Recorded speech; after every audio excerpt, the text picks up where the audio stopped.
So ఇప్పుడు ఏ business start చేసినా first difficult task ఏంటంటే హైరింగ్ పీపుల్ వాటిని మేనేజ్ చేయాలి మ్యాన్ పవర్ని.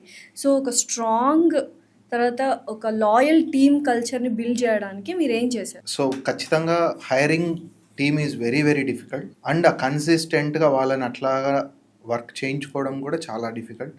సో దాంట్లో మేము ఎలా ఫాలో అవుతాము అని అంటే, సక్సెస్ అంటే ఓన్లీ మేము గ్రో అవ్వడం కాదు.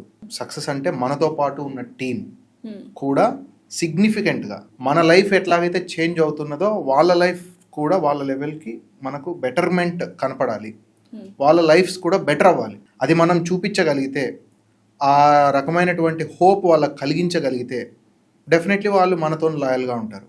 సో ఈరోజు I'm very much grateful. So ఎందుకంటే నాకు చాలా మంచి లాయల్ టీం ఉంది, అది గ్రో అవుతా వస్తుంది ఓవర్ ద ఇయర్స్. సో మొత్తం మా దగ్గర ఉన్న స్టాఫ్ చాలా నార్త్ స్టేట్స్ నుంచి వచ్చిన వాళ్ళు ఉంటారు, చాలా బీద పరిస్థితుల నుంచి వచ్చిన వాళ్ళు ఉన్నారు. సో ఉండడానికి ఒక ప్రాపర్ ఇల్లు కూడా లేని పరిస్థితి నుంచి వచ్చే వాళ్ళు ఉంటారు. సో 3-4 ఇయర్స్ వర్క్ చేసిన తర్వాత మనతోని వాళ్ళు ఇల్లులు కట్టించుకొని సొంత ఇల్లులు కట్టుకోగలుగుతున్నారు ఊర్లో, వాళ్ళ పిల్లల్ని బాగా చదివిగలుగుతున్నారు. సో వాళ్ళ లైఫ్స్ బెటర్ అవుతున్నాయి. సో అది నాకు చాలా హ్యాపీనెస్ ఇస్తుంది.